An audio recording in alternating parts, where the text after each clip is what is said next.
Hello.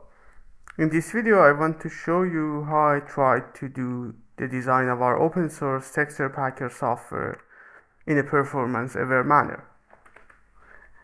Inspired by case simulatory videos on computer enhanced, which I highly recommend you to subscribe to if you care about the performance of your code, I tried to do this in a performance aware manner as I most of the times try to do. This is a program which basically allows you to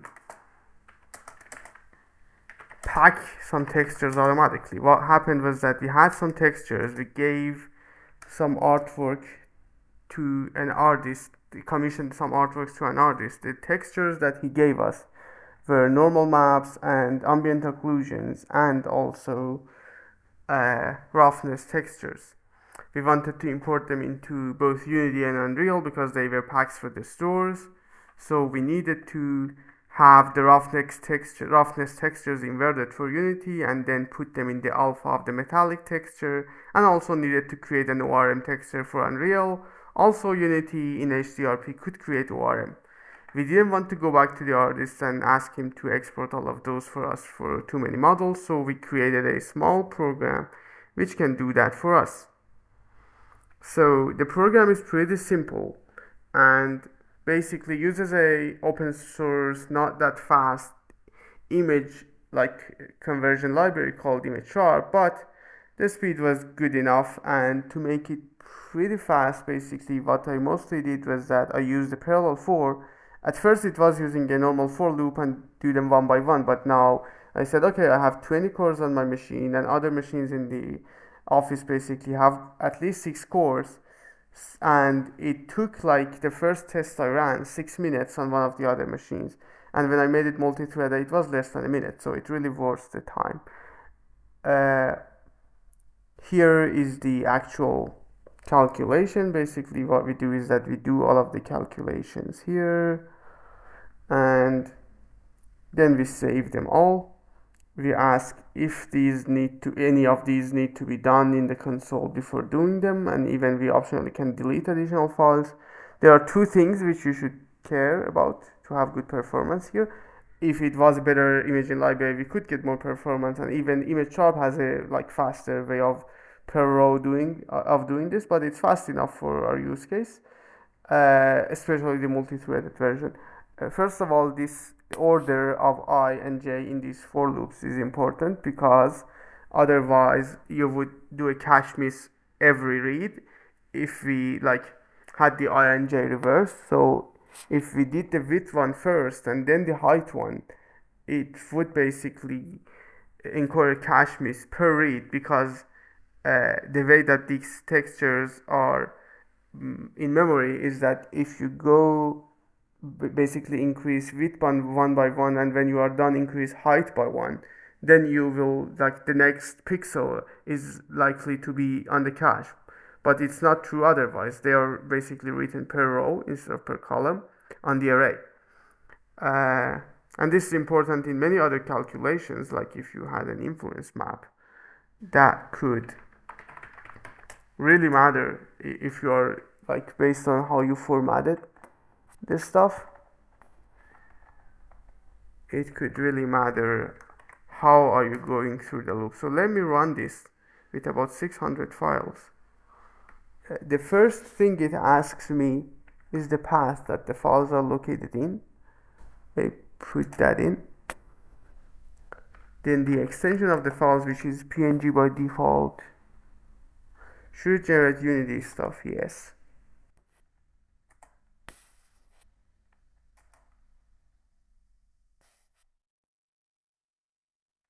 I don't want to delete the files because I want to run more tests. Writing to the output increases the time which it takes to do this. As you can see, it took me 9 seconds in this multi-threaded version. Let me run it again.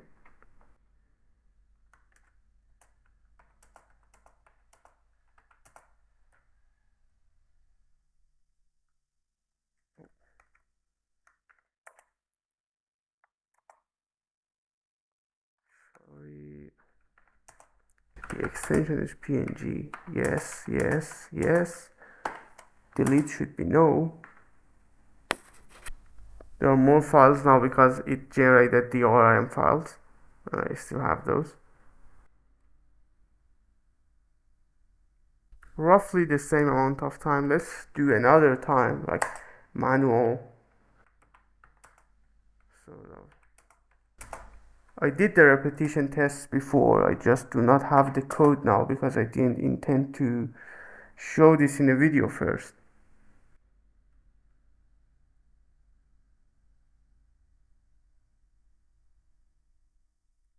Roughly the same amount of time. Let me change the for loop to the incorrect version, and so you can see like how much does it affect.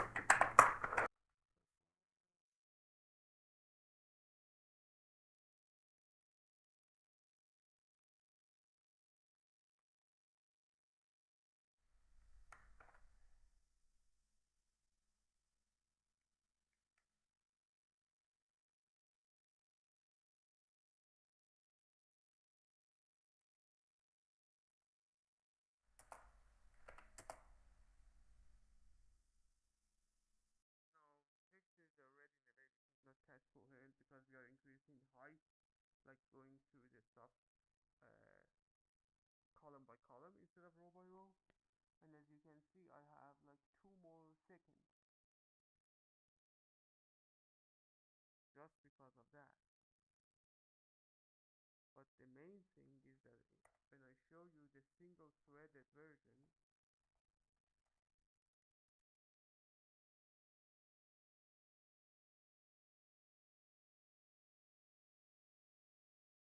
you can see that how much slower it is. It is much slower on my machine because of the 20 cores I got on it.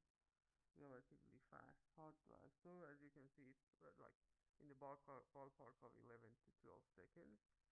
If I undo the changes which I did, so it goes row by row again,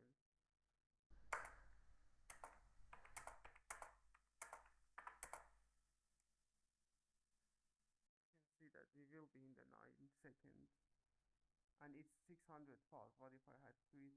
Probably it would be 10 seconds different. Okay, now let's do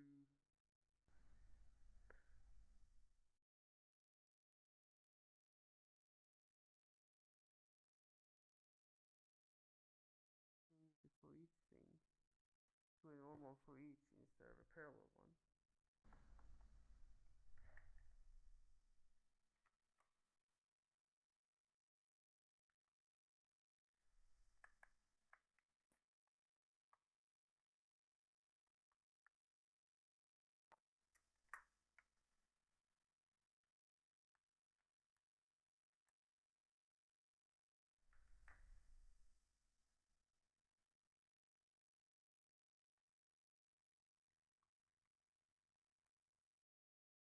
It will be single threaded and it will take more time.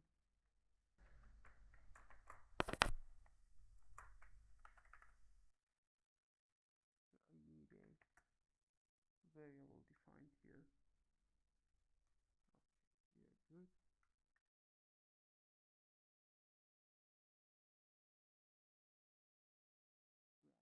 The address again from my clipboard. Yes, yes, yes, and no.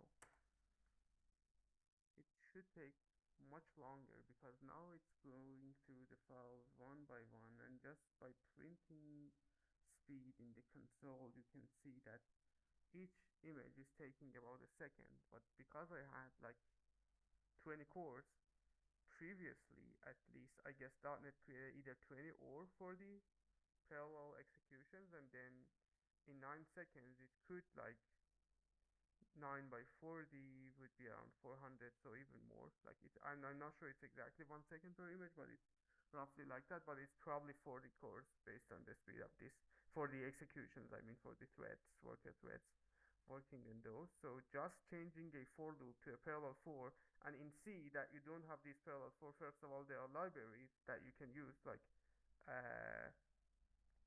I forgot the name of the Microsoft one. there are parallel libraries which can do these sort of stuff for you. So basically execute something, a loop which is easily parallelizable like this, or you can just do your own create thread. It's not hard. Just because this existed in .NET, I used it.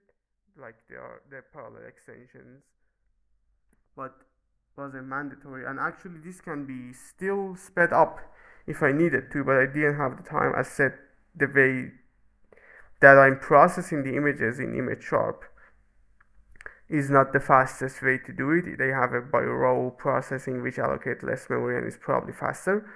Uh, Also, there are other libraries I could like directly go through PNG's native libraries, and that would be much faster for sure.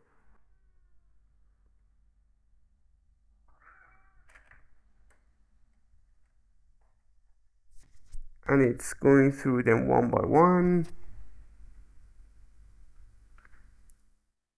So this is the effect of like not designing for multiple processors and multiple cores available in today's processors. And believe it or not, many programs still are fully single threaded no matter what. Like they can benefit by a large margin. Like if I remember correctly, many of the Unity's importers were still single threaded.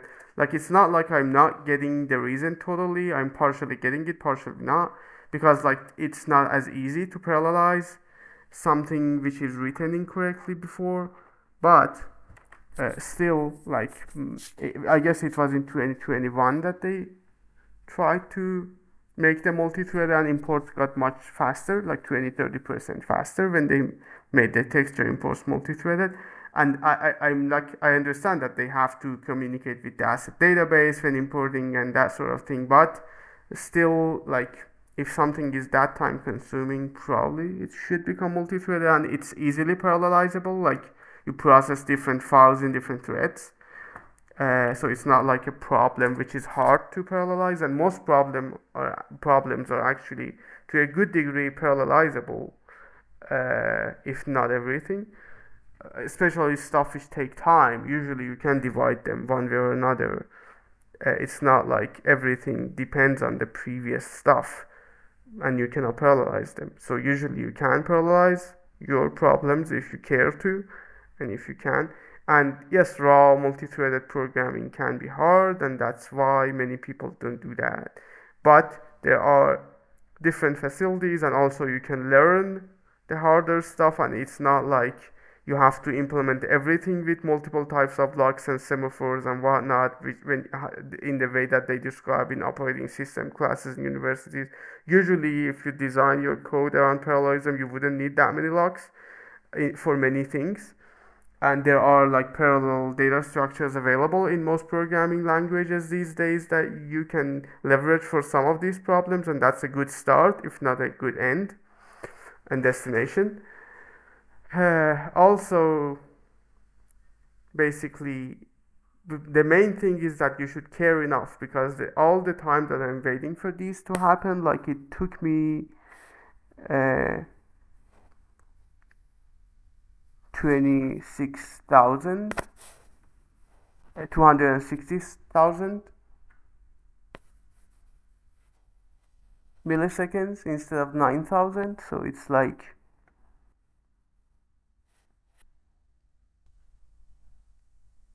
100 times worth. And basically, this is available as open source, and anybody who uses this will save a lot of time, especially if you have lots of files and you can do something useful with that time.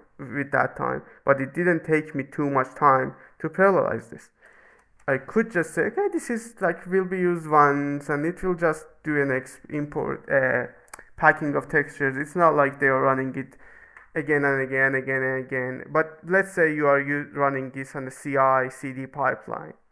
Whenever somebody commits a texture, this should run, and this will make everybody's builds start 2 minutes late. These 2 minutes add up, and we get only one life. So it's a good idea to, instead of doing that, just do this parallel version, which doesn't allow me to talk as much and basically does everything pretty quickly and boom, finishes in 9 seconds instead of 260, which like felt like ages honestly when I was talking. Uh, yeah, so that's how. Oh, by the way, there is one other thing that I could do, which was SIMD. Each pixel like uh, is being read, and then some operations are being done on it. Uh, these operations like are just additions and subtractions, and if you do them by SIMD, probably I could increase processing of each textures at least by 4x at least. And then this 9 seconds would become probably like 4 seconds or 3 seconds, because it will not be like slashed by 4, because like it's not just basically some of it is waiting for input, some of it is waiting for other stuff, and I'm not trying to speed up any of those yet. So it could be actually probably this program could run in less than a second if you really wanted to optimize it on this machine at least.